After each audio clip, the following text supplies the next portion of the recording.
നവകേരള സദസ്സിന് ഞങ്ങൾ എല്ലാവരും പോയായിരുന്നു. രാവിലെ തന്നെ ഞങ്ങൾ നവകേരള സദസ്സിന് പോയതാണ്. ഇവിടെ വന്ന ആ സമയത്ത് ഞങ്ങൾ 60 പേര്. ഞങ്ങൾ ആ സമയത്ത് ഞങ്ങളുടെ ജൂനിയേഴ്സ് ഇല്ലായിരുന്നു, ഞങ്ങൾ സീനിയേഴ്സ് ഞങ്ങൾ 60 പേരെ ഉള്ളത്. ഞങ്ങൾ 60 പേരും നവകേരള സദസ്സിൽ അന്ന് പോയി. രാവിലെ തൊട്ട് അത് തീരുന്നത് വരെ ഞങ്ങൾ ഇരുന്ന് ഞങ്ങൾക്ക് മന്ത്രി ഒന്ന് കണ്ട് നേരിട്ട് ഞങ്ങളുടെ കാര്യങ്ങൾ പറയാം.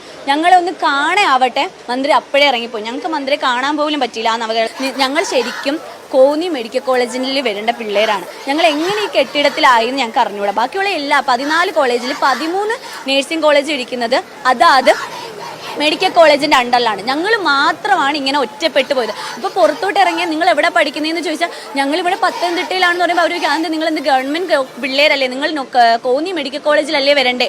അവരോട് പറയാൻ ഞങ്ങൾക്ക് വാക്കുകളില്ല. നമ്മളെല്ലാവരുടെയും മുന്നിൽ ലജ്ജിച്ച് നാണിച്ച് ഇങ്ങനെ പറയേണ്ട ഒരു ഗതികേടായി നമ്മുടെ അവസ്ഥയെ പറ്റി പറഞ്ഞു. എക്സൈസ് ഓഫീസിൽ ഉദ്ഘാടനത്തിന് വന്നിട്ട് പോലും മന്ത്രി ഞങ്ങളുടെ ബിൽഡിങ്ങിലോട്ട് കയറി ആവട്ടെ, ഞങ്ങളുടെ ക്ലാസ് റൂം എങ്ങനെയുണ്ട്, ഞങ്ങൾക്ക് എത്ര ബോയ്സ് ഉണ്ട്, ഞങ്ങൾക്ക് എത്ര ഗേൾസ് ഉണ്ട്, ഞങ്ങൾക്ക് ടോയ്ലറ്റ് ഫെസിലിറ്റീസ് ഉണ്ടോ, ഞങ്ങൾക്ക് ഓഫീസ് റൂം ഉണ്ടോ, ഞങ്ങൾക്ക് ഇരിക്കാൻ സൗകര്യം ഉണ്ടോ, ഞങ്ങൾക്ക് പഠിക്കാൻ പറ്റുന്നുണ്ടോ, പ്രൊജക്ടർ കാണാൻ പറ്റുന്നുണ്ടോ, ഒന്നും ഇതുവരെ മന്ത്രി തിരക്കിയിട്ടില്ല.